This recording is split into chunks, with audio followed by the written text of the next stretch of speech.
Me quedé embarazada del pastor. Sí, así como lo oyes, del hombre al que todo el pueblo llamaba santo, el guía espiritual que predicaba sobre la pureza y la familia. ¿Y sabes lo que hizo cuando se enteró?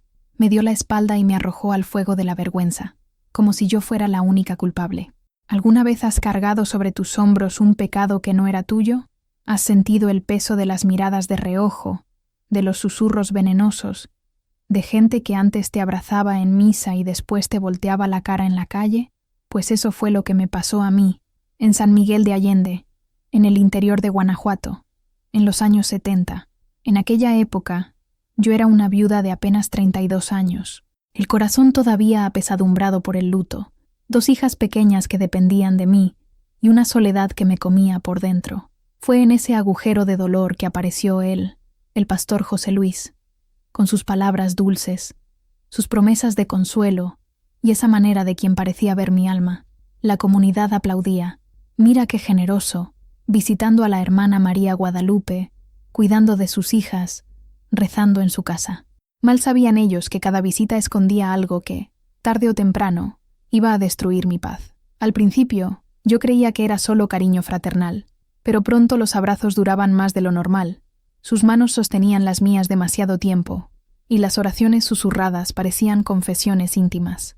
Yo, frágil, necesitada y sola, me dejé envolver, y cuando me di cuenta, ya estaba atrapada en la trampa. Meses después, la noticia que me heló la sangre: estaba embarazada. Y ahí fue donde empezó el infierno, porque el mismo hombre que me prometía consuelo en la oscuridad de la noche, de día me condenó delante de todos. Me llamó pecadora. Me acusó de intentar destruir su ministerio. La iglesia le creyó a él. ¿Y yo? Yo me quedé sola, embarazada, señalada en la calle como si fuera la mayor vergüenza de aquella ciudad. La verdad, como un río subterráneo, siempre encuentra un camino hacia la superficie, aunque tarde décadas en romper la tierra dura de la hipocresía y el miedo. Y la historia que les voy a contar es la prueba viviente de ello. Es la historia de una mujer marcada por el escándalo y redimida por el coraje. Antes de sumergirnos en las aguas profundas del pasado de María Guadalupe Ramírez, si este viaje por la verdad y la resiliencia ya resuena en ti, considera suscribirte a nuestro canal. Así, no te perderás ninguna de las historias que, como esta, merecen ser contadas. Ahora, cierra los ojos y déjate transportar a una pequeña iglesia en el corazón de México, donde un sermón está a punto de destruir una vida para finalmente reconstruirla con cimientos inquebrantables. El aire dentro de la parroquia de San Miguel Arcángel era denso, pesado con el olor a cera de vela derretida, incienso y la santidad forzada de las mañanas de domingo. Afuera, el sol de Guanajuato castigaba las piedras rosadas de la plaza, pero allí dentro, la penumbra era fría, casi sepulcral. María Guadalupe Ramírez sentía cada mirada como una aguja perforando su piel. Estaba sentada en la última fila, una figura encogida en un rebozo oscuro, tratando de volverse invisible, pero la prominencia de su vientre bajo el vestido sencillo la delataba, convirtiéndola en el centro silencioso de toda la atención no dicha. En el altar, el pastor José Luis alzaba las manos. Su voz, normalmente un bálsamo de melodía y consuelo, ahora resonaba con la dureza del acero. Era un hombre de porte imponente, con cabellos negros peinados hacia atrás y ojos que parecían ver el alma de cada fiel. Era visto no solo como un guía espiritual, sino como la brújula moral misma de San Miguel de Allende. «Hermanos y hermanas», comenzó, y un silencio reverente cayó sobre la congregación. «Hoy hablaremos de la serpiente que se desliza dentro de los hogares, que se disfraza de fragilidad, que usa la tentación para desviar a los hombres de Dios de su camino sagrado». María sintió un escalofrío recorrer su espina dorsal. Ella lo sabía. De alguna manera, en su interior, sabía que aquel sermón no era sobre un pasaje bíblico al azar, era sobre ella. Cada palabra era una piedra que se preparaba para la lapidación pública que estaba por venir. El pastor continuó, su voz creciendo en fervor e indignación. «El demonio no viene con cuernos y un tridente. Viene en la forma de la soledad, de la necesidad, de la carne débil que se ofrece como un fruto prohibido a un hombre de fe». Los rostros en la multitud se giraron sutilmente en su dirección. Cuchicheos, como el susurro de hojas secas, comenzaron a extenderse por las filas. El rostro de doña Carmen, la dueña de la tienda de abarrotes, se contrajo en una máscara de desprecio. Los hombros de don Fernando, que la saludaba con un «buenos días» cada mañana, ahora estaban rígidos y apartados de ella. María apretó las manos sobre su vientre, un gesto instintivo de protección hacia el hijo que aún no había nacido. Las lágrimas ardían en sus ojos, pero se negó a dejarlas caer. No allí, no delante de ellos. Entonces, el golpe final. El pastor José Luis bajó un escalón del púlpito, su mirada barriendo la iglesia hasta posarse directamente en ella. No necesitaba señalar con el dedo, sus ojos eran puñales. «Existe entre nosotros», dijo, la voz baja y cargada de una falsa tristeza, un ejemplo vivo de esta tragedia, un alma perdida que, en su debilidad, intentó manchar lo sagrado, que intentó destruir al siervo de Dios con las artimañas más antiguas del pecado. Oremos por ella. La humillación fue total, abrumadora. No era una invitación a la oración, era una sentencia. Él la había convertido, delante de toda la comunidad que una vez la acogió, en la serpiente de su propia parábola. En ese instante, bajo la mirada juzgadora de los santos de yeso y los pecadores de carne y hueso, María Guadalupe Ramírez entendió que estaba completamente sola. El hombre que le había susurrado promesas al oído en la oscuridad de su casa era el mismo que ahora la entregaba a la execración pública bajo la luz sagrada de la iglesia. Y el peso de aquel pecado, un pecado cometido por dos, fue colocado enteramente sobre sus hombros. Antes de la sombra, hubo luz. La vida de María Guadalupe no siempre había sido un camino por un pasillo de susurros y miradas acusadoras. Hubo un tiempo en que sus días estaban bañados por el mismo sol dorado de Guanajuato, que ahora parecía solo iluminar su vergüenza. Nacida y criada en los campos que rodean San Miguel de Allende, era hija de trabajadores de milpa, gente de manos callosas y corazón simple.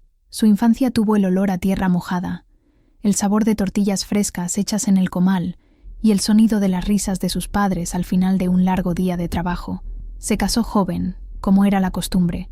Ricardo Ramírez era un hombre bueno, fuerte y amable, con una sonrisa que parecía capaz de hacer brotar flores en el suelo más árido. No era rico. Trabajaba en la construcción, levantando las hermosas casas coloniales que atraían a los extranjeros a la ciudad, pero le daba a María algo mucho más valioso, un hogar lleno de amor y seguridad.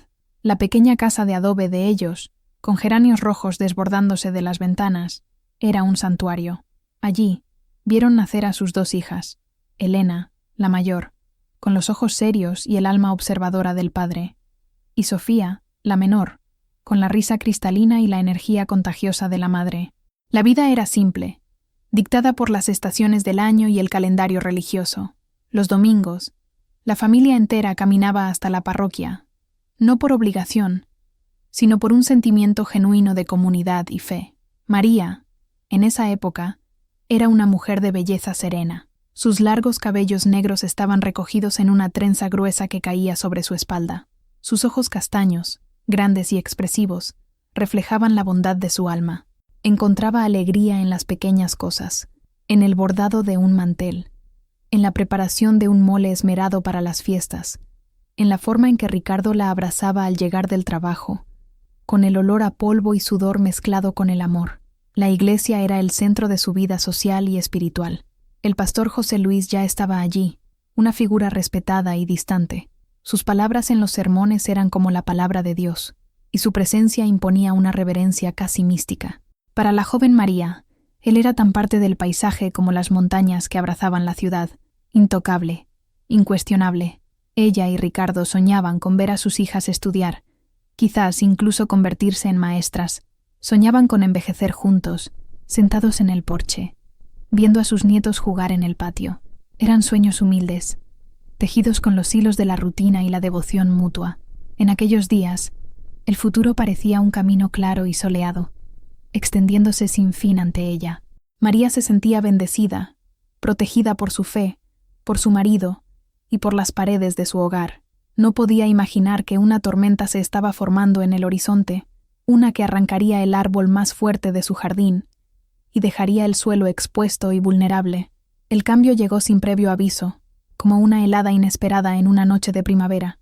Ricardo, que siempre había sido la personificación de la salud y la fuerza, comenzó a sentirse cansado.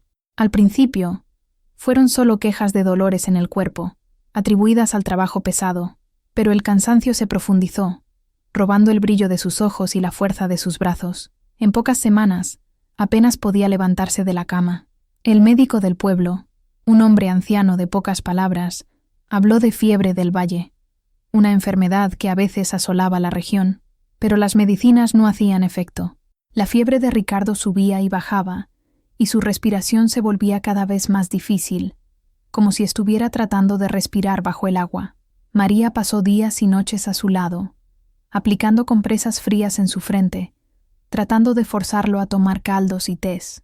Elena y Sofía, todavía niñas, observaban desde la puerta de la habitación con los ojos desorbitados de miedo, sin entender por qué su padre, el pilar de su mundo, se estaba desmoronando. Una tarde lluviosa de octubre, cuando el cielo gris lloraba sobre San Miguel, el silencio en la pequeña casa de adobe se volvió absoluto. La respiración trabajosa de Ricardo cesó. Así, de repente, María sostenía su mano, y en un momento sentía el pulso débil bajo sus dedos, y al momento siguiente no había nada, solo el frío. El duelo que se abatió sobre ella fue una fuerza de la naturaleza, un huracán que la vació por dentro. A los 32 años, María Guadalupe Ramírez era viuda. El sol de su vida se había apagado. El mundo, antes vibrante y lleno de color, se convirtió en un borrón de tonos grises. El dolor era una presencia física, un dolor en el pecho que le impedía respirar hondo, un agotamiento que pesaba en cada uno de sus miembros.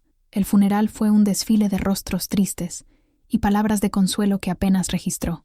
La comunidad se unió a su alrededor, trayendo comida, ofreciendo ayuda.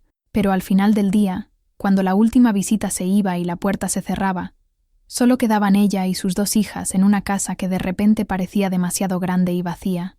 El olor de Ricardo todavía estaba en sus almohadas, sus botas de trabajo todavía estaban junto a la puerta, pero su risa, su presencia, habían desaparecido para siempre.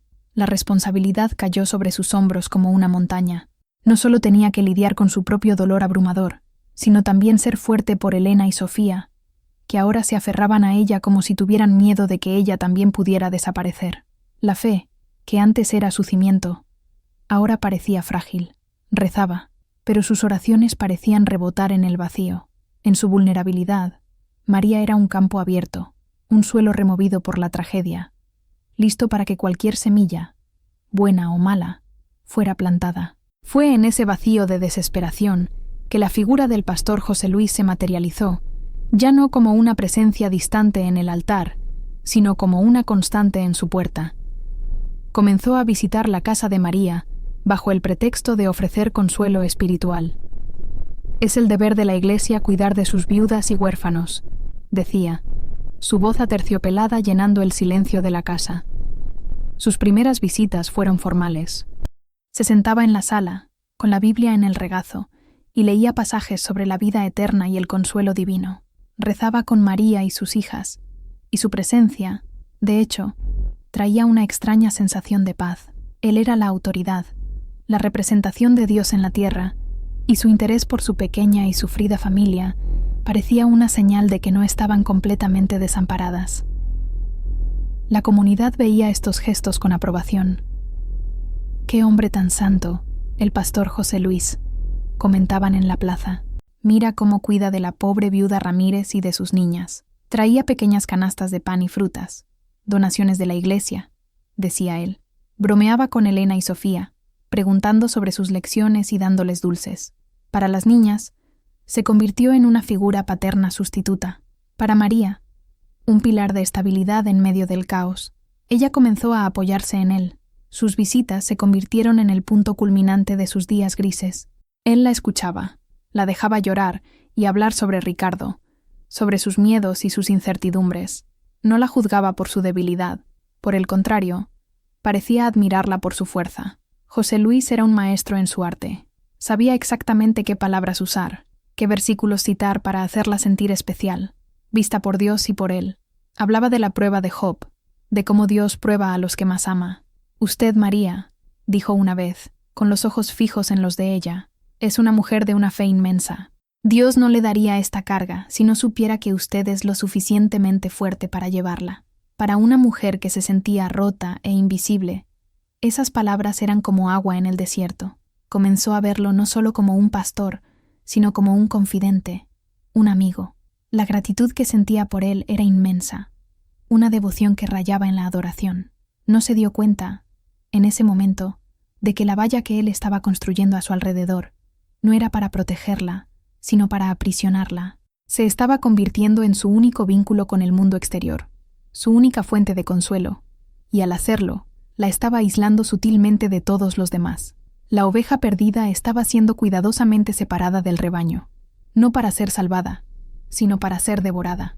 La transición fue tan sutil que María apenas la notó al principio. Fue como el cambio de marea, un avance lento y casi imperceptible del agua sobre la arena. El consuelo pastoral comenzó a teñirse de una intimidad incómoda. Comenzó con pequeños gestos, un roce en su hombro que duraba un segundo más de lo necesario, una mano que se posaba sobre la suya mientras rezaban, el pulgar de él rozando suavemente su piel.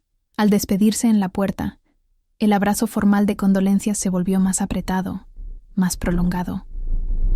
María sentía el calor de su cuerpo contra el de ella, el olor a lavanda y almidón de sus vestiduras clericales, y una alarma silenciosa sonaba en algún lugar profundo de su mente. Pero la silenciaba de inmediato. ¿Cómo podría sospechar de un hombre de Dios? La culpa era de ella, pensaba.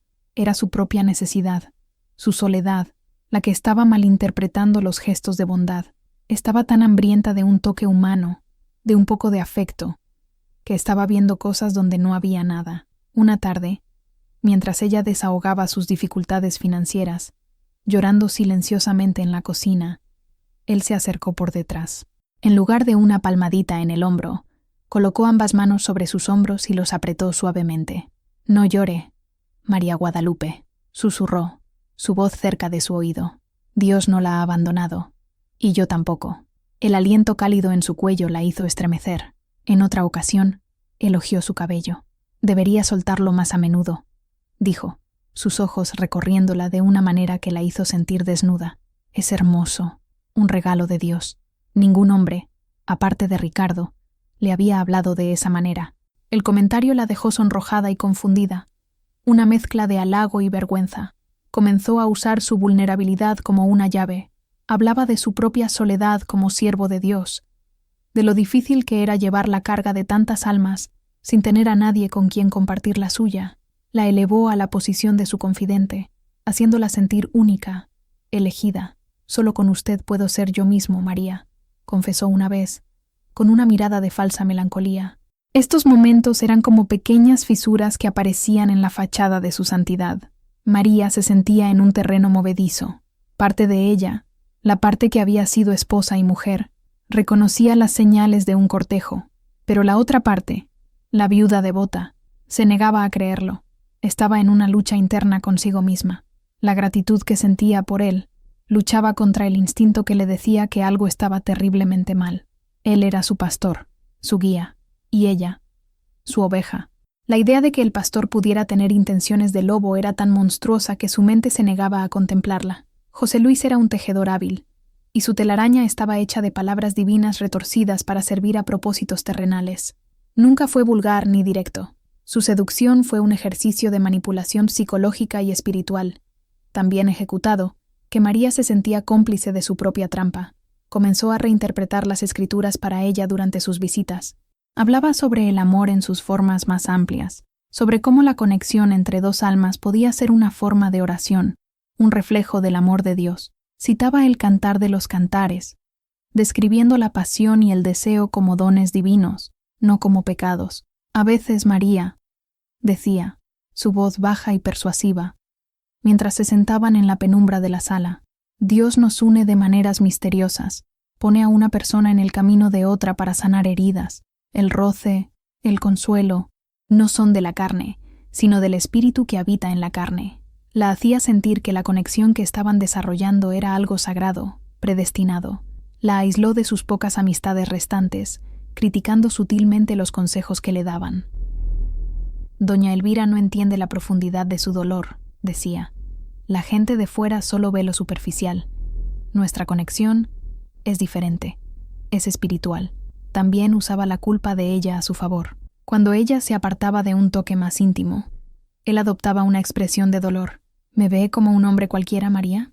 Pensé que entendía que mi cuidado por usted es puro, enviado por Dios.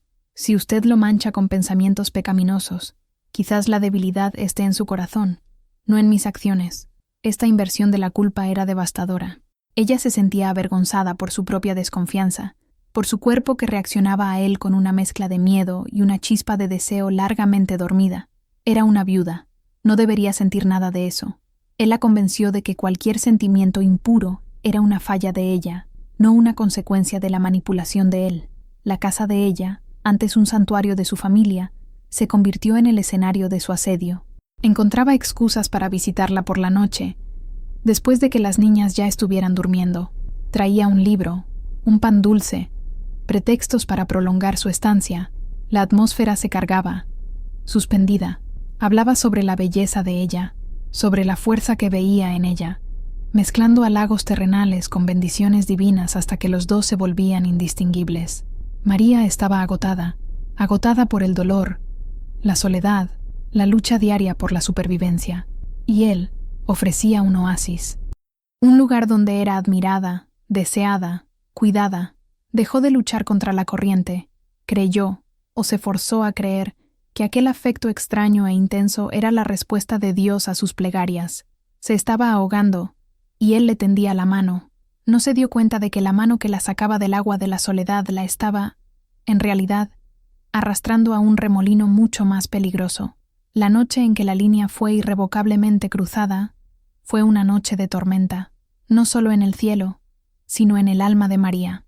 La lluvia caía a cántaros sobre San Miguel, convirtiendo las calles empedradas en ríos lodosos. Los truenos retumbaban, sacudiendo las ventanas de la pequeña casa de adobe.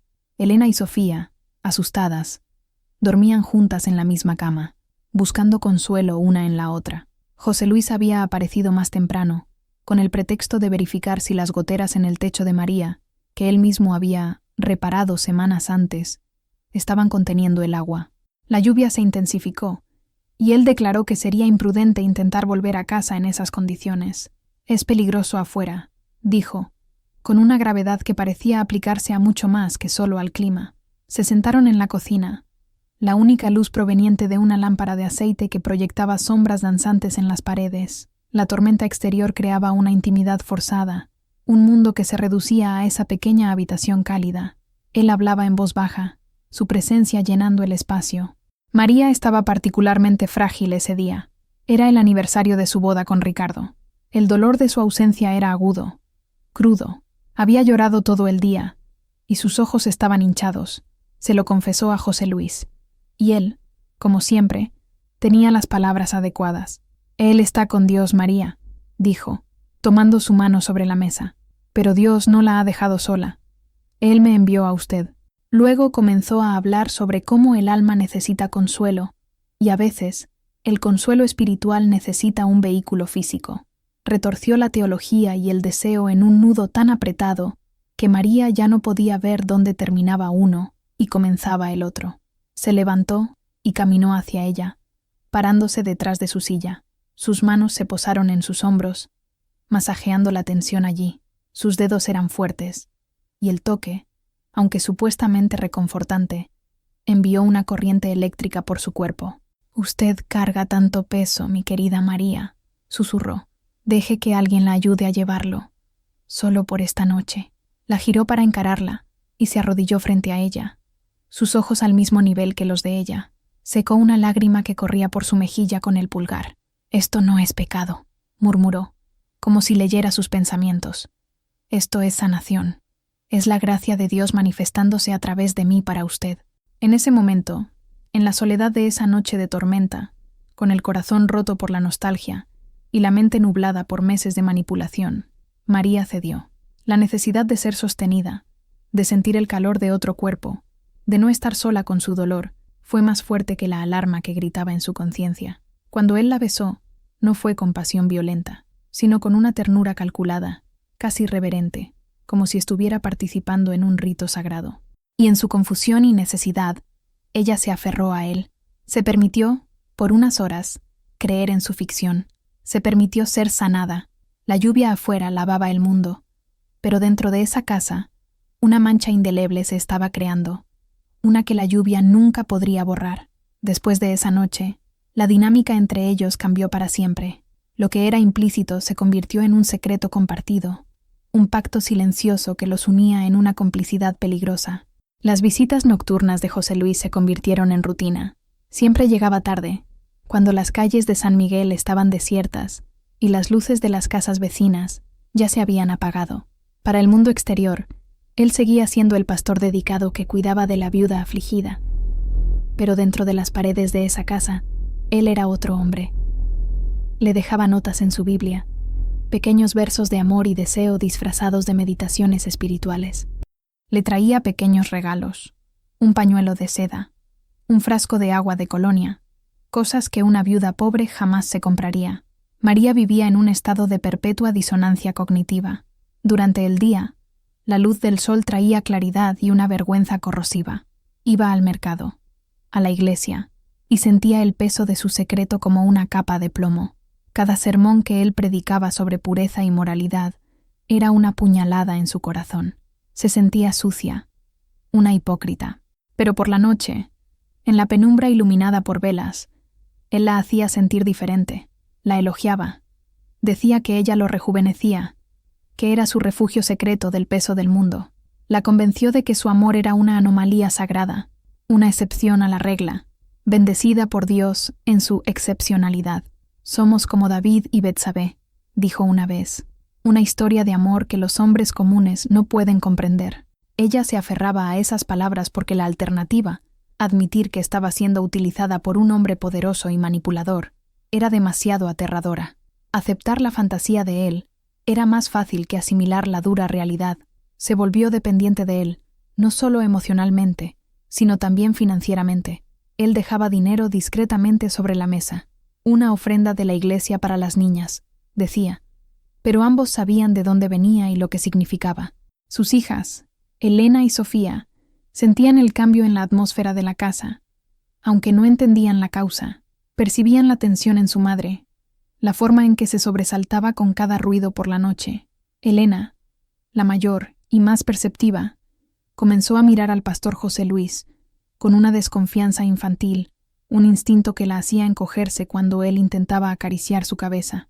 María estaba atrapada por la necesidad, la soledad, la manipulación, y ahora, por un afecto distorsionado que confundía con amor.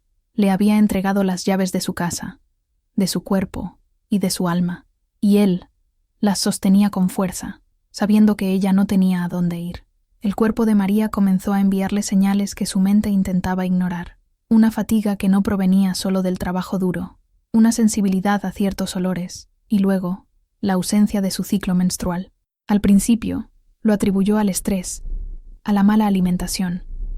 Pero cuando pasó el segundo mes, un pánico helado comenzó a instalarse en su pecho. Conocía su cuerpo, conocía las señales. Ya había pasado por eso 2 veces. La posibilidad era tan catastrófica que se negaba a enfrentarla directamente. Pero la verdad, como una semilla plantada, insistía en brotar. Una mañana, mientras lavaba ropa en la pila del patio, una ola de náuseas la golpeó con tal fuerza que tuvo que apoyarse en la pared para no caer. En ese momento, la negación se hizo añicos. Ya no había forma de dudar. Estaba embarazada. La alegría abrumadora que había sentido al descubrir sus embarazos de Elena y Sofía fue reemplazada por un terror puro y paralizante.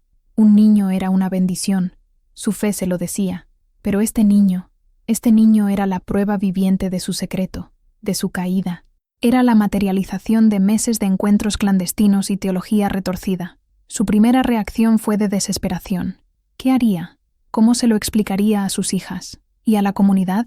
La imagen de sí misma, una viuda, con el vientre creciendo, la llenaba de una vergüenza que la sofocaba. Pero entonces, en medio del pánico, una pequeña y tonta llama de esperanza se encendió. Quizás esto forzaría la mano de José Luis. Quizás ahora él tendría que asumir lo que habían hecho. Quizás podrían casarse. Quizás este niño, en lugar de ser su ruina, podría ser su salvación, la oportunidad de reconstruir una familia, de salir de la sombra de la viudez y el escándalo. Se aferró a esa esperanza como un náufrago a un trozo de madera. Creía que el hombre que hablaba de amor sagrado y conexiones divinas ciertamente honraría el fruto de esa unión. Era un hombre de Dios. Haría lo correcto. Tenía que hacerlo. Con el corazón latiendo descontroladamente, esperó su próxima visita, ensayando las palabras que usaría.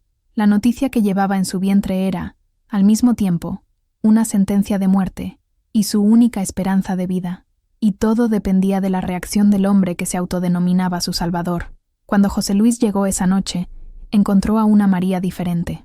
La languidez sumisa había sido reemplazada por una ansiedad vibrante. Lo hizo sentarse en la mesa de la cocina, sus manos temblando mientras servía el café. «Necesito decirte algo», comenzó. Su voz apenas un susurro. «Algo importante». Él la observó, su rostro una máscara de calma pastoral, pero sus ojos atentos, calculadores. Sintió el cambio en la atmósfera. «José Luis, vamos a tener un hijo». Las palabras salieron deprisa, una mezcla de miedo y esa tonta esperanza.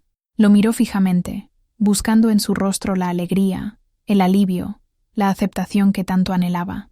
Lo que vio, sin embargo, fue el equivalente a una puerta de hierro cerrándose. Por un breve segundo, una expresión de pánico puro cruzó sus ojos, antes de ser rápidamente reemplazada por una frialdad glacial. La máscara de pastor cayó, y detrás de ella, María vio por primera vez al hombre que realmente era, un egoísta aterrorizado. No dijo nada por un largo momento. Solo la miró fijamente, y el silencio en la cocina se volvió pesado, opresivo. El tic-tac del viejo reloj en la pared sonaba como martillazos. «Eso es imposible», dijo finalmente, la voz desprovista de cualquier calidez. «No lo es», respondió ella, la esperanza comenzando a marchitarse. «Estoy segura». «¿Estás segura de que es mío?», preguntó, y la crueldad de la pregunta la golpeó como una bofetada. Las lágrimas brotaron en los ojos de María. «¿Cómo puedes preguntar eso? No ha habido nadie más desde Ricardo. Lo sabes». Se levantó y comenzó a caminar por la pequeña cocina, como un animal enjaulado. La imagen del guía espiritual compasivo se había desvanecido por completo. En su lugar estaba un hombre acorralado. «Esto me va a destruir», siseó, más para sí mismo que para ella. «Mi vida, mi ministerio, todo. Nuestro hijo», corrigió ella, la voz entrecortada. «¿Qué haremos con nuestro hijo?». Se detuvo y se giró hacia ella, el rostro endurecido.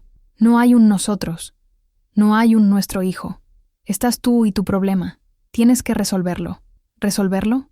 ¿Qué quieres decir?», balbuceó. «No puedo estar involucrado en esto, María. ¿Entiendes? El trabajo que hago es demasiado importante. No puedo permitir que un error lo destruya». El error. Así era como veía a su hijo. Así era como la veía a ella. Un error a ser borrado. La traición fue tan profunda, tan completa, que la dejó sin aliento. El hombre que la había llamado sagrada, un regalo de Dios, ahora la trataba como una enfermedad. Esa noche se fue sin un beso, sin palabras de consuelo, solo una mirada fría y una advertencia. «No me busques más. Aléjate de mí». María se quedó sola en la cocina, el olor del café enfriándose en la taza. La pequeña llama de esperanza se había apagado, dejando solo el humo amargo de la realidad. Él no iba a salvarla. La había usado y ahora la estaba descartando, y se dio cuenta, con una claridad aterradora, de que no solo la abandonaría, la destruiría para salvarse a sí mismo. El beso de Judas ya había sido dado. Ahora, solo quedaba esperar la crucifixión. Las semanas siguientes fueron un tormento silencioso. Fiel a su palabra, José Luis la evitó por completo. Si la veía en la calle, volteaba el rostro. Sus visitas cesaron. La ayuda financiera discreta desapareció. María estaba sola, no solo con su embarazo cada vez más evidente, sino con la abrumadora certeza de su propia ingenuidad. Continuó yendo a la iglesia, movida por una mezcla de costumbre, fe desesperada y una necesidad masoquista de ver al hombre que la había traicionado. Se sentaba en la parte de atrás, intentando esconderse, pero sabiendo que era inútil. Los susurros ya habían comenzado. El vientre de una viuda creciendo era un espectáculo que alimentaba la hoguera del chisme en un pueblo pequeño como San Miguel. Entonces, llegó el domingo fatídico, el que quedaría grabado en su memoria para siempre. Entró en la iglesia sintiendo el peso de cientos de ojos. El aire era diferente, cargado de expectación. Ella no lo sabía, pero José Luis había pasado la semana preparando el terreno, sembrando su versión de la historia en conversaciones confidenciales con los miembros más influyentes de la congregación. Estaba preparando el escenario para su actuación final. Cuando subió al púlpito, su rostro era el de un mártir.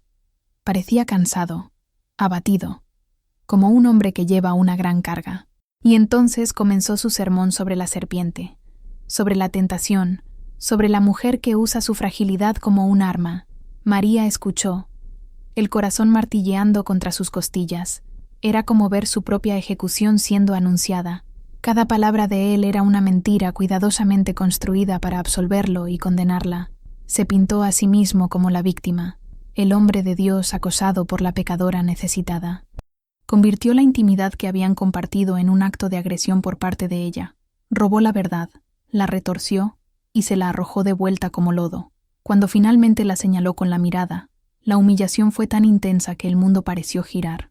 Los rostros a su alrededor se convirtieron en una masa informe de juicio. El desprecio, la lástima, la ira. Ella era la adúltera, la Jezabel, la mujer que intentó derribar al ángel del pueblo. Nadie cuestionó. Nadie dudó de la palabra del pastor contra la de la viuda silenciosa y avergonzada en el fondo de la iglesia. Su autoridad era absoluta. Su palabra, el evangelio. Se levantó, con las piernas temblorosas, y caminó hacia la salida de la iglesia antes de que terminara el sermón. Cada paso era una agonía. El sonido de la pesada puerta cerrándose detrás de ella fue el sonido de su antigua vida siendo sellada para siempre. Afuera, el sol brillaba con una indiferencia cruel. Caminó por las calles de su pueblo, pero era como si estuviera en un país extranjero. Era una exiliada en su propia casa. La sentencia había sido dictada, no por un juez en un tribunal, sino por un hipócrita en un templo, y su condena sería vivir con la vergüenza que él había creado para ella. La vida después de la denuncia pública se convirtió en un ejercicio diario de supervivencia en un mar de hostilidad. El sermón de José Luis no fue solo un ataque verbal, fue un veneno que se infiltró en todas las venas de la comunidad, y María era la fuente de la infección. El susurro la seguía a todas partes. En el mercado, las mujeres se callaban cuando ella se acercaba, solo para reanudar las conversaciones en voz baja tan pronto como pasaba, sus miradas ardiendo en su espalda. Doña Carmen, de la tienda de abarrotes, que antes le fiaba, ahora exigía el pago en efectivo, contando cada moneda con desconfianza, como si la deshonestidad moral de María pudiera de alguna manera traducirse en deshonestidad financiera. Amistades de toda una vida se evaporaron, mujeres con las que había crecido, con las que había compartido secretos y recetas, ahora cruzaban la calle para evitarla. Si un encuentro era inevitable, le daban un rígido asentimiento de cabeza, con los ojos fríos y distantes. Estaba marcada, contaminada. El aislamiento era la peor parte. La pequeña casa de adobe, que una vez fue su refugio, se convirtió en su prisión. Solo salía cuando era absolutamente necesario, para comprar comida o llevar a las niñas a la escuela. E incluso esas salidas eran una tortura. Elena y Sofía sufrieron a su manera. Los otros niños en la escuela, repitiendo lo que escuchaban en casa, las hostigaban. «Tu mamá es una pecadora», decían en el patio. Las niñas volvían a casa llorando, confundidas, y María tenía que encontrar la fuerza para consolarlas, incluso cuando su propio corazón estaba hecho pedazos. Intentaba explicar, de una manera que pudieran entender, que la gente a veces era cruel y creía en mentiras. Pero, ¿cómo explicar la complejidad de la traición y la hipocresía a unas niñas? Para sobrevivir, María comenzó a hacer trabajos de costura y bordado en casa.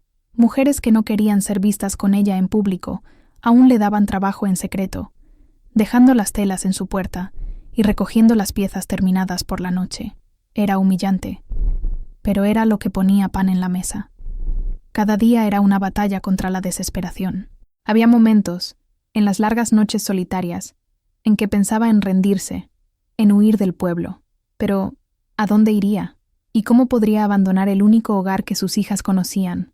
Y entonces, sentía el movimiento dentro de ella, una pequeña patada, un hipo, y la vida que crecía en su vientre, la fuente de su vergüenza a los ojos del mundo, se convertía en su razón para continuar.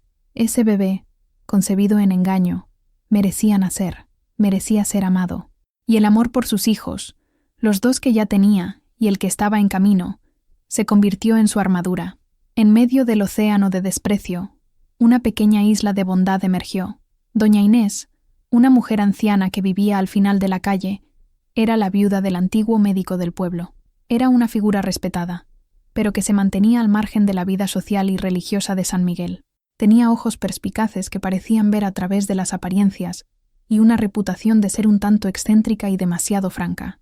Mientras la mayor parte del pueblo se había alejado de María, doña Inés comenzó a acercarse. Un día, cuando María volvía del mercado, con la cabeza gacha, tratando de ignorar las miradas, doña Inés la llamó desde su porche. «María Guadalupe, ven aquí un minuto». La voz era firme, no invitante, pero tampoco hostil. Con renuencia, María se acercó. «¿Sí, señora?» Doña Inés la observó por un largo momento, su mirada recorriendo el rostro cansado y el vientre prominente de María. «No hagas caso a esos tontos», dijo, sin rodeos. «La mitad de ellos tiene más pecados en el armario que ropa. Y el pastor, bueno, los hombres que gritan más fuerte sobre el pecado suelen ser los que más lo conocen de cerca». María se quedó atónita por la franqueza de la mujer. Era la primera vez en meses que alguien le dirigía una palabra que no fuera de condena. A partir de ese día, doña Inés se convirtió en su faro. No ofrecía lástima, sino un apoyo práctico y sin rodeos. Aparecía en la puerta de María con una olla de sopa caliente, un remedio para sus náuseas o ropa de bebé que había pertenecido a sus nietos. Nunca preguntó sobre el padre del niño. No lo necesitaba. Simplemente trataba a María con una dignidad que el resto del mundo le había negado. «Déjalos hablar», decía Inés, mientras tomaban café en la cocina de María. «Sus palabras no pueden romperte los huesos. La vergüenza solo tiene poder si permites que entre. Levanta la cabeza, niña. Estás creando vida. No hay nada vergonzoso en eso». La amistad de doña Inés fue un salvavidas. Le dio a María no solo ayuda material, sino algo mucho más importante: la validación de que no era el monstruo que el pueblo pintaba. La presencia de esa mujer sabia y escéptica la ayudó a mantener un ápice de cordura, a recordar que la opinión de la multitud no siempre es la voz de la verdad. En un mundo que la había condenado, una sola persona que creía en ella fue suficiente para evitar que se ahogara por completo. El parto comenzó en una madrugada fría de invierno. Doña Inés, con su experiencia práctica, estaba a su lado, actuando como partera. Elena y Sofía, con miedo y emoción, fueron enviadas a casa de una prima lejana, la única pariente que todavía les hablaba. El dolor fue intenso, pero purificador. Con cada contracción, María sentía que estaba expulsando no solo a un niño, sino también meses de angustia, vergüenza y soledad. Fue una batalla que libró sola, por su hijo y por sí misma. Al amanecer, con los primeros rayos de sol pintando el cielo, un llanto fuerte y saludable llenó la pequeña habitación. Doña Inés limpió al bebé y lo puso en los brazos de María. Era un niño, perfecto, con un mechón de pelo negro y los ojos cerrados con fuerza. Al mirar ese pequeño rostro, toda la amargura y el dolor que habían consumido a María durante tanto tiempo se disiparon, reemplazados por una ola de amor tan feroz y abrumadora que la dejó sin aliento. Ese no era el fruto del pecado. No era un error. Era su hijo. Su niño. «¿Cómo lo vas a llamar?», preguntó doña Inés suavemente. María besó la frente del bebé. «Mateo», dijo, con voz firme. «Significa regalo de Dios, porque eso es lo que es para mí». La elección del nombre fue su primer acto de desafío. Fue una declaración silenciosa a sí misma y al mundo. Podían llamarlo bastardo, hijo de la vergüenza, pero para ella era un regalo. El registro de nacimiento fue un momento doloroso. El funcionario del registro civil la miró con desprecio cuando ella dejó el espacio para el nombre del padre en blanco. El padre desconocido, estampado en ese documento oficial, era otra marca de su desgracia pública, pero al salir del edificio, sosteniendo a Mateo firmemente en sus brazos, María sintió una nueva determinación. Ese trozo de papel no definía a su hijo. La opinión del pueblo no lo definiría. Y, sobre todo, la ausencia y la traición de José Luis no lo definirían. Ella sería padre y madre para él. Lo protegería con la fuerza de una leona. El nacimiento de Mateo no fue el final de su prueba, sino el comienzo de su transformación. Ya no era solo una víctima. Era la madre de Mateo, y por él aprendería a luchar.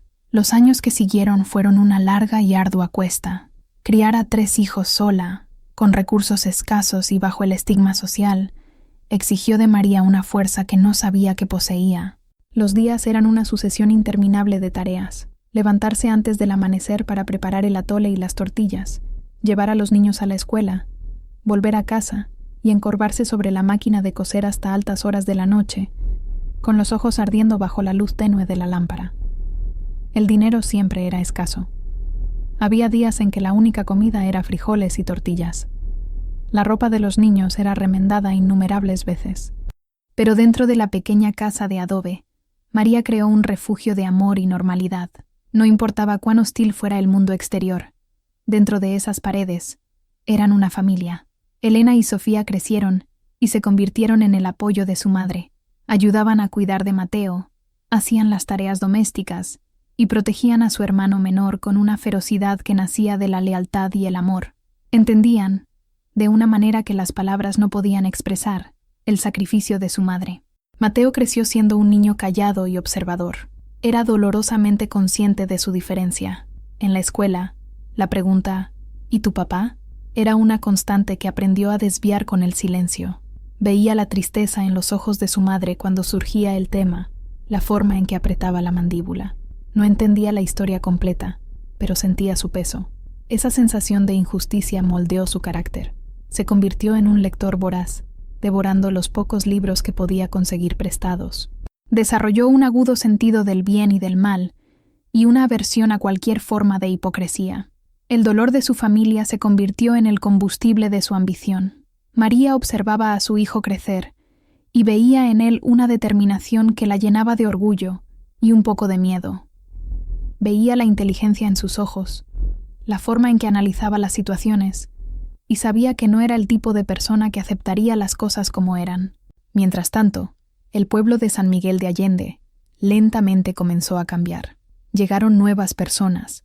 El recuerdo del escándalo de la viuda Ramírez se fue desvaneciendo para la mayoría, convirtiéndose solo en un viejo chisme.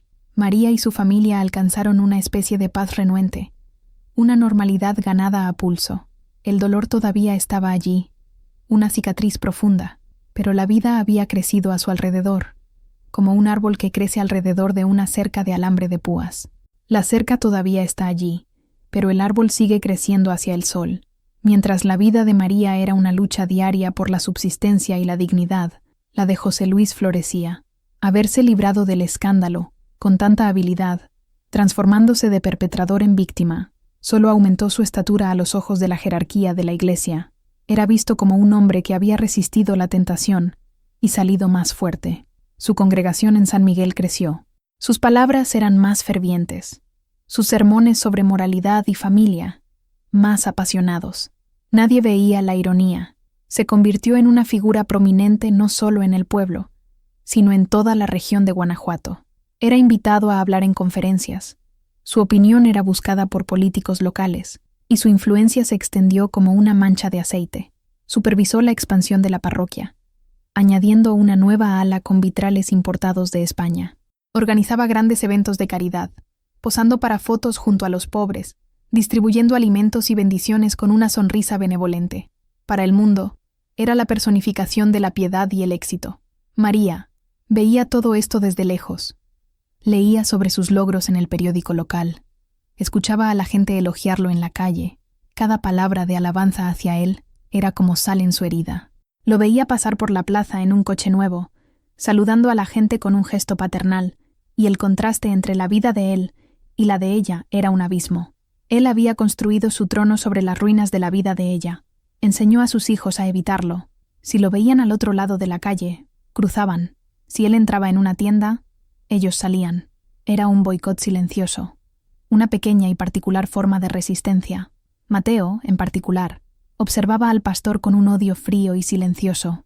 Veía el respeto que la gente sentía por ese hombre y lo comparaba con el desprecio que su madre había enfrentado. Veía la prosperidad del pastor y la comparaba con las noches en que su madre contaba las monedas para ver si podía comprar leche. La injusticia de la situación no era solo una historia que había escuchado, era el paisaje de su infancia. y en su joven corazón una promesa comenzó a formarse.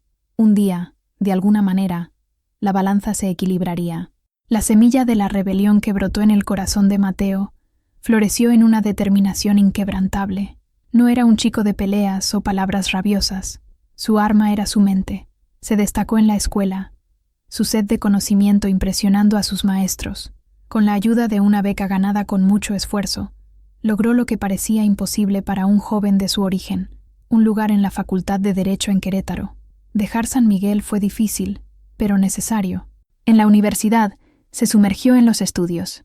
El derecho, para él, no era solo un conjunto de reglas, era una herramienta para corregir errores, para dar voz a los silenciados, para equilibrar la balanza que había visto tan desequilibrada durante toda su vida. En cada visita que hacía a San Miguel en los días festivos, veía a su madre envejecer.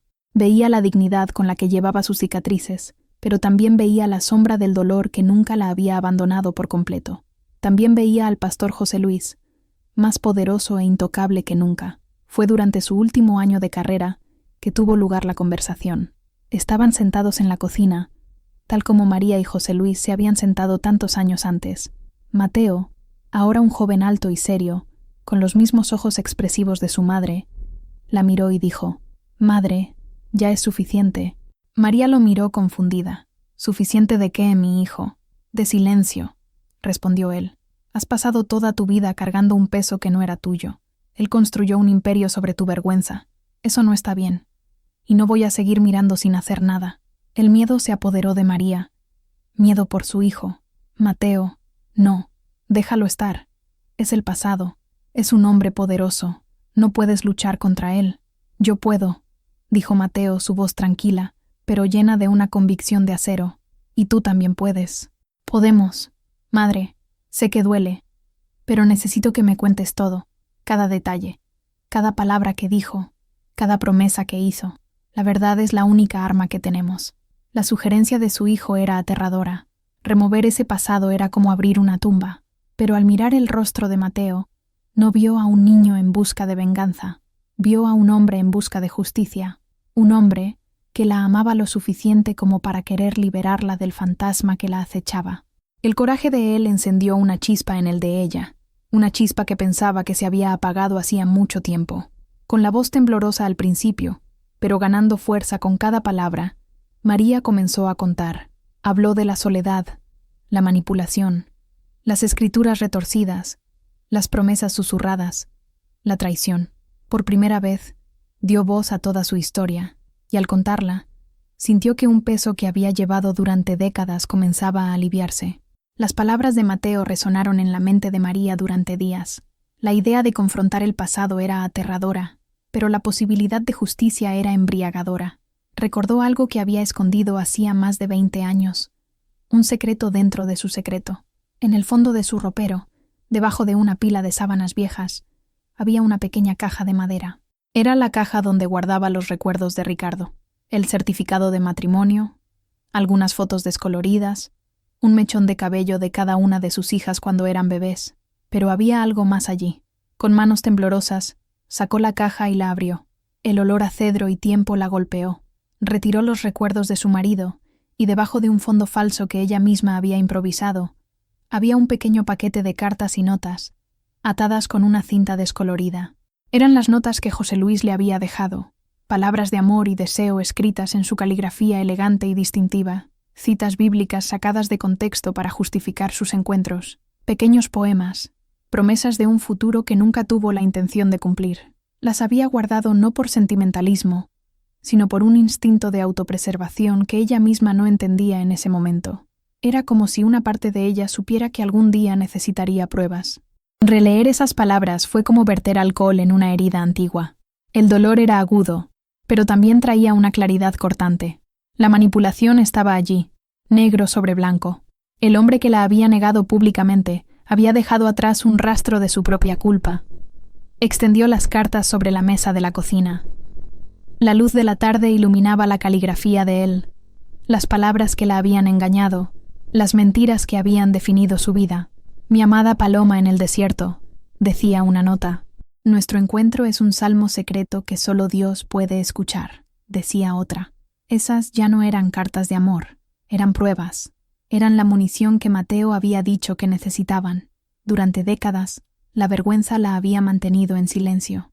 Pero ahora, sosteniendo la prueba de la traición de él en sus manos, la vergüenza comenzó a transformarse en algo nuevo, algo poderoso, ira justa. La caja de Pandora había sido abierta, no para liberar los males, sino para revelar la verdad. Cuando Mateo regresó de Querétaro el fin de semana siguiente, María lo esperaba con las cartas extendidas sobre la mesa. Las leyó una por una, su rostro volviéndose cada vez más sombrío y decidido. «Es más de lo que esperaba», dijo, la voz baja y controlada. «La caligrafía es suya. Las referencias son específicas. Esto es el arma que necesitábamos». Pero sabía que una confrontación directa y pública en San Miguel sería un desastre. El pueblo todavía estaba, en gran medida, bajo el hechizo de José Luis. Necesitaban un terreno neutral, una autoridad superior que no pudiera ser influenciada por la lealtad local. «No haremos esto aquí», explicó Mateo, comenzando a trazar un plan. Él responde a una jerarquía. La diócesis. El Consejo Regional de la Iglesia está en León. Es allí donde tenemos que ir. La idea de ir a León, una ciudad grande, y enfrentar a un consejo de hombres poderosos de la Iglesia, era aterradora para María. «¿Me creerán?», preguntó, la duda infiltrándose en su recién descubierta resolución. «Una mujer como yo, contra un hombre como él, no tendrán que creerle solo a usted, madre», dijo Mateo señalando las cartas. «Tendrán que creerle a él, a sus palabras. Yo prepararé todo, redactaré una queja formal, detallando todo lo que sucedió, cronológicamente. Adjuntaremos copias de estas cartas. No pediremos una audiencia. La exigiremos, basándonos en la gravedad de la acusación y las pruebas que tenemos. No actuaremos como víctimas pidiendo ayuda, sino como personas exigiendo que se haga justicia dentro de su propia institución». En los días siguientes, madre e hijo trabajaron juntos. María narró su historia de nuevo, esta vez para que Mateo pudiera transcribirla con la precisión de un abogado. Cada recuerdo doloroso se convirtió en un hecho en un documento legal. Cada nota fue cuidadosamente copiada y catalogada. El proceso fue agotador, pero terapéutico. Al transformar su dolor en un argumento formal, María sintió como si estuviera retomando el control de su propia narrativa. Ya no era la pecadora de la historia de José Luis. Era la protagonista de su propia búsqueda de justicia. Cuando el expediente estuvo listo, era un relato devastador de hipocresía y abuso de poder. Mateo lo envió por correo certificado al jefe del Consejo de la Iglesia en León, junto con una carta solicitando una audiencia formal en presencia de José Luis. Ahora, todo lo que podían hacer era esperar, pero no era una espera pasiva. Era la calma antes de la batalla final. La respuesta del Consejo llegó 2 semanas después. Una carta formal, con un tono seco y burocrático, convocando a María Guadalupe Ramírez y al pastor José Luis a una audiencia privada en León, el primer lunes del mes siguiente. El viaje de San Miguel a León, aunque no era largo en distancia, le pareció a María una peregrinación a través del tiempo. Ella y Mateo tomaron el primer autobús de la mañana. Mientras el vehículo se sacudía por el paisaje árido de Guanajuato, María miraba por la ventana, pero no veía las granjas ni las colinas. Veía los rostros de sus hijas de niñas, el rostro de doña Inés, la mirada de desprecio de sus vecinos, el rostro lloroso de su bebé recién nacido. Toda su vida parecía estar pasando en revista, llevándola a ese momento. El miedo era un nudo frío en su estómago. ¿Y si no servía de nada? ¿Y si la humillaban de nuevo, protegiendo a uno de los suyos? Pero a su lado, Mateo estaba tranquilo, revisando sus notas. Su serenidad era contagiosa. «Recuerde, madre», dijo, sin apartar la vista del papel. «Usted no está aquí para pedir perdón o piedad. Está aquí para presentar hechos. Solo diga la verdad, como me la contó. El resto depende de las pruebas y de la conciencia de ellos». Al llegar a León, la ciudad grande y bulliciosa la intimidó. El edificio de la diócesis era una imponente estructura de piedra que parecía diseñada para hacer que la gente se sintiera pequeña e insignificante. Mientras esperaban en una antesala silenciosa, con muebles oscuros y retratos de obispos antiguos en las paredes, la puerta se abrió y José Luis entró. No estaba solo. Lo acompañaba otro clérigo de mayor edad. Habían pasado 25 años. Su cabello estaba casi completamente canoso, y había arrugas alrededor de sus ojos, pero todavía tenía la misma postura arrogante, la misma aura de autoridad. Sus ojos se encontraron con los de María, y por un instante, ella vio el mismo pánico de la noche en que le contó sobre el embarazo, pero lo disimuló rápidamente, reemplazándolo con una mirada de condescendencia e irritación. Asintió brevemente, como si ella fuera una conocida lejana que lo estaba molestando. No miró a Mateo. Para él, el joven a su lado era invisible. Mal sabía que ese joven invisible era el arquitecto de su día del juicio. Fueron llamados a una sala de reuniones. Era un lugar austero, dominado por una larga mesa de madera oscura. Sentados a un lado estaban 3 hombres de mediana edad, vestidos con sobriedad clerical. Eran los miembros del consejo. El hombre del centro, con un rostro severo y gafas de montura fina, era el obispo. José Luis y su acompañante se sentaron a un lado de la mesa, María y Mateo, al otro. El aire estaba pesado con una tensión formal. El obispo comenzó, con voz tranquila y neutra. Hemos recibido una queja de naturaleza muy seria de la señora Ramírez contra el pastor José Luis. Estamos aquí hoy para escuchar a ambas partes y examinar las pruebas presentadas. Pastor, la señora Ramírez alega que usted es el padre de su hijo, Mateo, y que usted usó su posición para coaccionarla a una relación y luego la denunció públicamente para proteger su reputación. ¿Qué tiene que decir al respecto? José Luis asumió su papel de mártir. Suspiró, un sonido de profunda tristeza. Excelencia, comenzó, la voz entrecortada por una falsa emoción. Esta es una historia antigua y dolorosa. La pobre María Guadalupe estaba pasando por un momento de gran sufrimiento tras la pérdida de su marido. Intenté, como su pastor, ofrecerle consuelo. Desafortunadamente, ella confundió mi cuidado pastoral con algo más. Desarrolló una fijación. Las acusaciones que hace son fruto de una mente perturbada por el dolor y la soledad. Es una fantasía trágica. María sintió que la sangre le hervía. La audacia de la mentira era asombrosa. Mateo le puso una mano tranquilizadora en el brazo. El obispo entonces se giró hacia ella. «Señora Ramírez», era su turno. Con voz temblorosa, pero clara, comenzó a hablar. No lo acusó. Simplemente narró. Contó sobre su dolor, sobre las visitas de él, sobre las palabras que usó, sobre la noche de la tormenta. Habló con la simplicidad cruda de la verdad. José Luis la interrumpía ocasionalmente con un «eso no es verdad» o un suspiro de exasperación, pero el obispo lo silenciaba con un gesto. Cuando María terminó, el obispo miró a Mateo.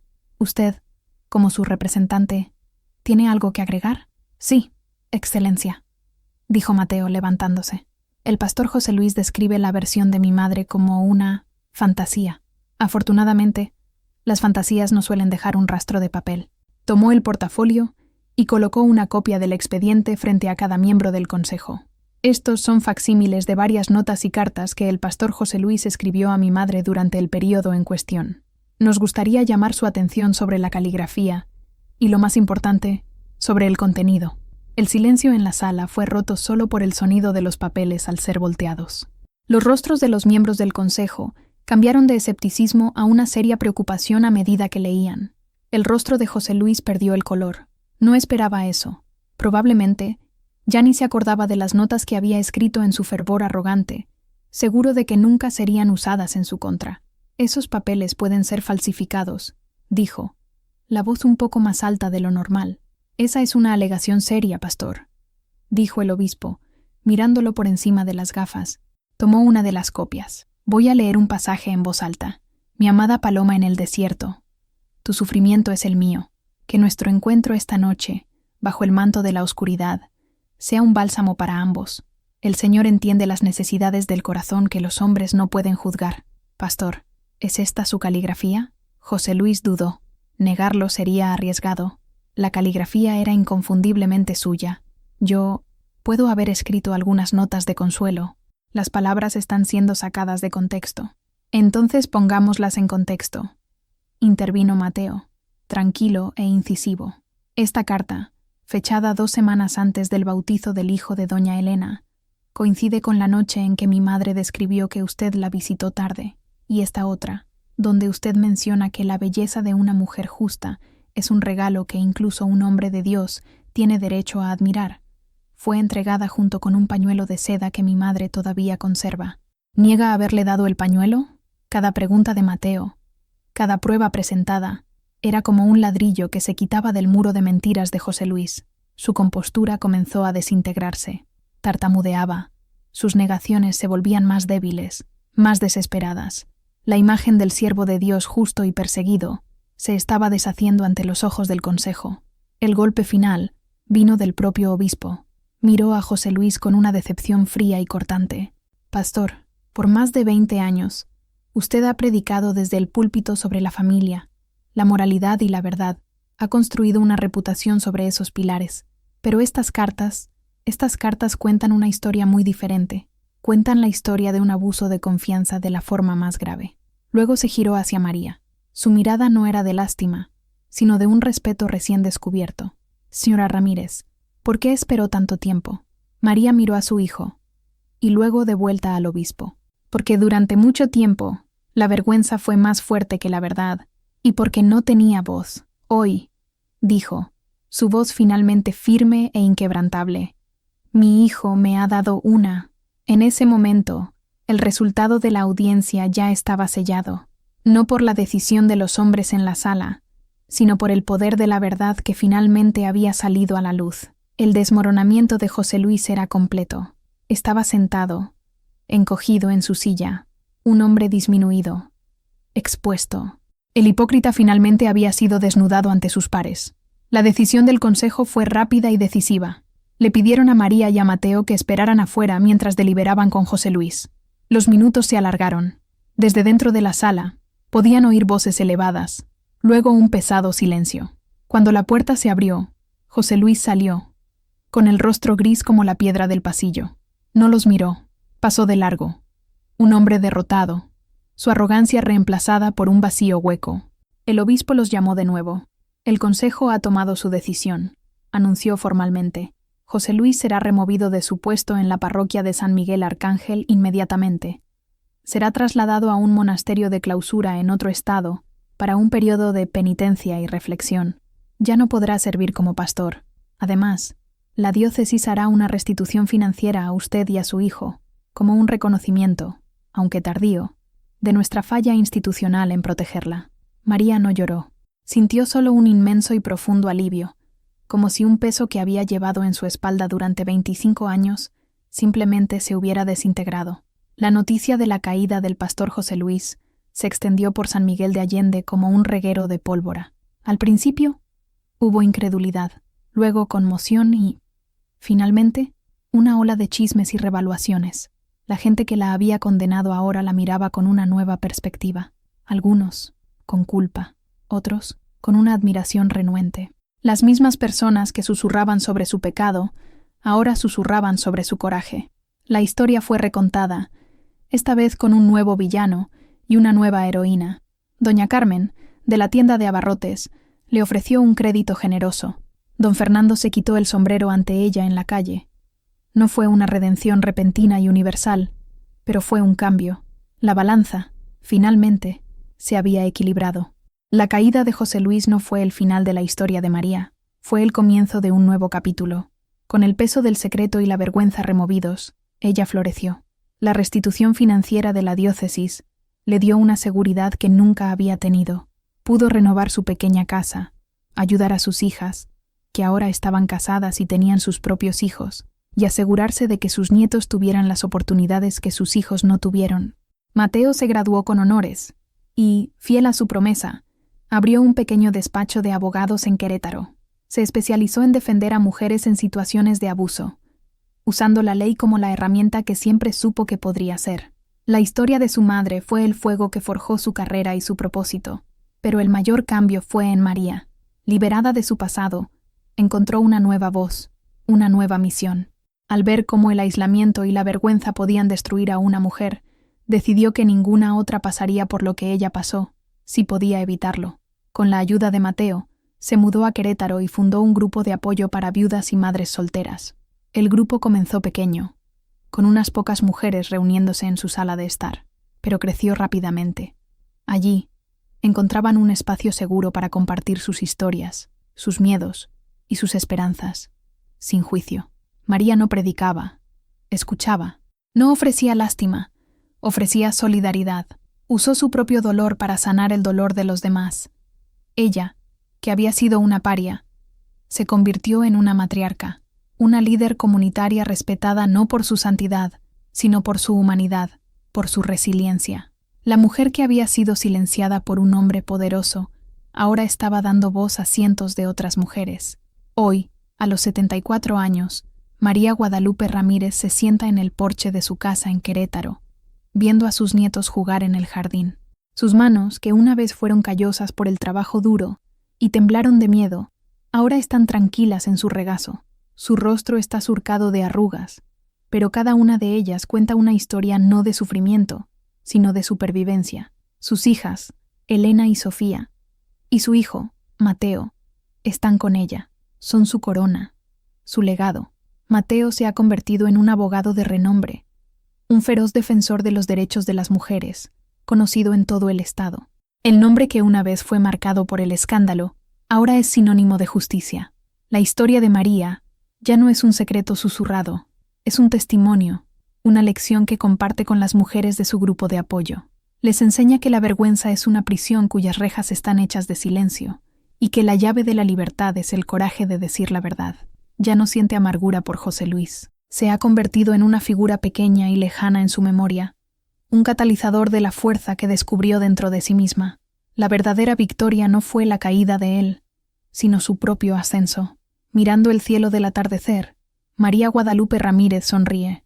Su vida no fue la que soñó cuando era joven, casada con Ricardo.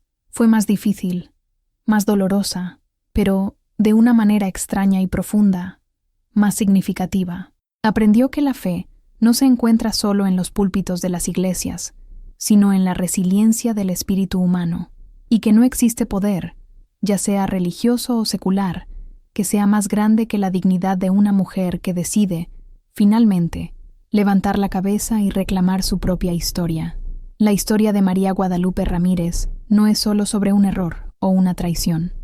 Es un testamento de la fuerza que reside en cada uno de nosotros para reescribir nuestro propio final, para transformar las cicatrices en símbolos de fortaleza. Es sobre la verdad que, por mucho que sea enterrada, siempre encontrará el camino hacia la luz. Si el viaje de María te ha conmovido, si su coraje te ha inspirado, por favor, deja tu me gusta para que más personas puedan conocer esta historia. Suscríbete para no perderte otras narrativas de fuerza y superación, y comenta abajo qué te pareció el giro en la vida de esta increíble mujer. Tu interacción nos ayuda a seguir trayendo historias que merecen ser escuchadas. Gracias por acompañarnos hasta aquí.